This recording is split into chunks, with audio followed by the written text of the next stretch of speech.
বাঘবৰৰ বিধায়ক সাৰমান আলী আহমেদৰ উন্নয়নৰ নমুনা।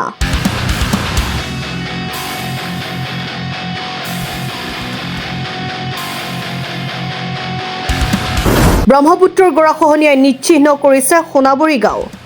এমএলএ করা নাই আমার ইয়াতে, মই দেখা নাই কোনোদিনও আমার ইয়াতে এমএলএ আহি কিবা এটা আমার দুঃখ দুর্গতির কিবা একটা কথা সোধপোছ কৰি আমার দুঃখ দুর্গতির কিবা একটা বুঝ লৈ তেখেতে কিবা এটা সান্ত্বনা দিয়া আমাক আমি আজিলৈকে দেখা পোৱা নাই।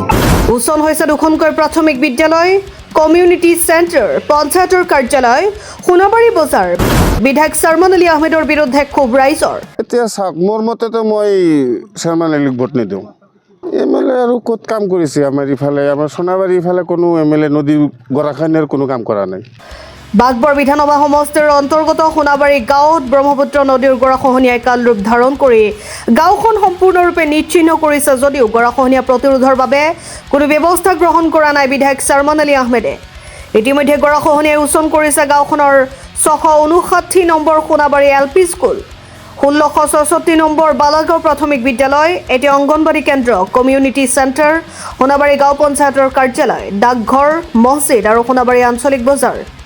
বাৰিষাৰ সময়ত বাঘবৰৰ বিধায়ক সাৰমান আলী আহমেদে গৰাখহনীয়া প্ৰতিৰোধৰ বাবে কোনো ব্যৱস্থা গ্ৰহণ নকৰাৰ ফলত স্থানীয় ৰাইজে ঘৰে ঘৰে গৈ বাঁহ সংগ্ৰহ কৰি কোনোমতে প্ৰতিৰোধৰ ব্যৱস্থা গ্ৰহণ কৰিছিল যদিও সেয়া এপাচি শাকত এটা জলকীয়া। সেয়ে সাৰমান আলীৰ বিৰুদ্ধে ক্ষুব্ধ হৈছে ৰাইজে। এইবেলি খৰালিৰ সময়ত খহনীয়া প্ৰতিৰোধৰ কাম নকৰিলে আগন্তুক বিধানসভাত সাৰমান আলীক উচিত শিক্ষা দিব ৰাইজে। এই মন্তব্য একাংশ ৰাইজৰ। কলগাছিয়াৰ পৰা নজমুল হকৰ ৰিপৰ্ট, এনি লাইভ। নদীৰ গৰাখহনীয়া আমাৰ যিমান মাটি আছিল খেতি বাৰী কৰা, ঘৰ বাৰী চব ভাঙি গ'ল।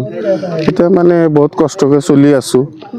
তথাপি ধৰক যদি বিদেশত ক'ৰবাত যাওঁ, গুৱাহাটী বা দিল্লী ক'ৰবাত যাওঁ, এই বাংলাদেশী বুলি কিবা মাৰপিট কৰে বা আমাৰ বিধায়ক আছে সাৰমান আলী, ইও কোনো উত্তৰ নিদিয়ে। মানে ভাৰতীয় হয় না নাই? আমি অৰিজিনেল ভাৰতীয়, আমাৰ বাপ দাদাৰ হেৰিৰ চব কাগজ পাতি চব অৰিজিনেল হেৰিৰ ভাৰতৰ। এমএলএ আৰু ক'ত কাম কৰিছে? আমাৰ ইফালে আমাৰ সোণাবাৰী ইফালে কোনো এমএলএ নদীৰ গৰাখহনীয়াৰ কোনো কাম কৰা নাই। বা ভৱিষ্যতত পানীৰ দিনত আৰু আমাক যিখিনি আছে সেইখিনি জেগাও ভাঙি যাব।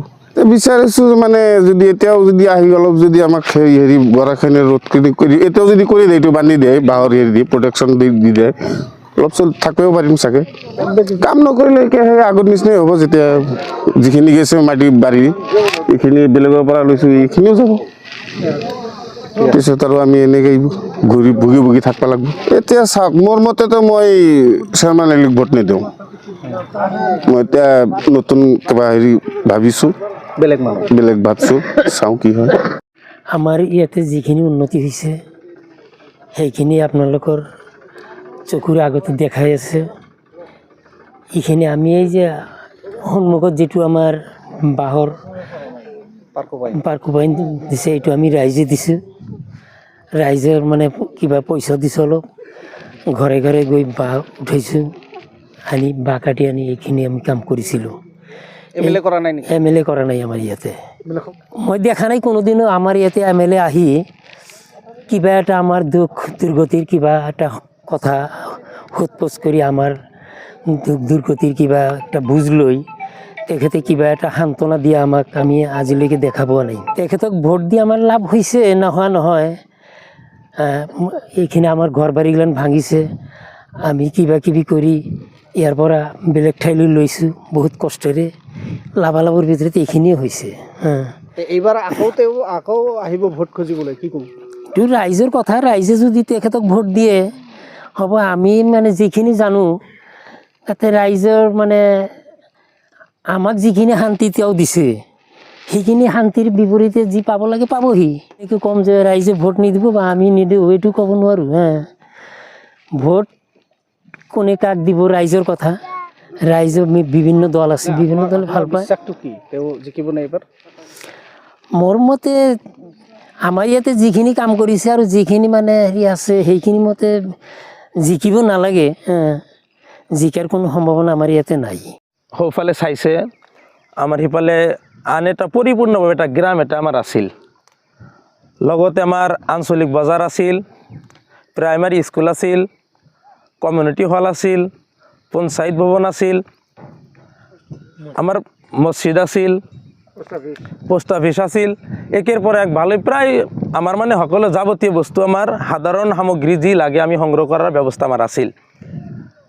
প্রায় 1.5 বছর 2 বছরমান হল আমার নদীর কবলত পরি, ব্রহ্মপুত্র কবলত পরি আমার এই গাঁওখন একদম শেষ হয়ে গেছে। আমি এই ব্রহ্মপুত্র নদীর পাৰত কোনো মতে আমি টেম্পাৰাৰি হিসাবে আনৰ কিবা অলপ মাটি চাটি লৈ আমি জীৱন যাপন কোনো মতে কৰি আছোঁ। আমাৰ বৰ দিগদাৰ হৈছে। আমি বাৰবাৰ আমি আমাৰ সন্মানীয় বিধায়ক শ্বেৰমান আলী ডাঙৰীয়াক আমি বাৰবাৰ পত্ৰ জনাইছোঁ, তেখেতক খবৰ কৰিছোঁ, কিন্তু কোনিপতি নদীয়ে এতিয়ালৈকে আমাৰ কোনো ধৰণৰ খবৰ লোৱা নাই বা আমাক কোনো ধৰণৰ শান্তি দিবাৰ কাৰণে এতিয়ালৈকে আমাৰ কাষত আহি থিয় হোৱা নাই এতিয়ালৈকে। এই অঞ্চলটো আপোনালোকে নিশ্চয় চাইছে বা চাব, নাথাকে মানে একদমেই নাথাকে। একদম আমি আপোনালোকৰ সৈতে আমি ৰাইজৰ সৈতে আমি একদম নদীৰ পাৰত থিয় হৈ আছোঁ।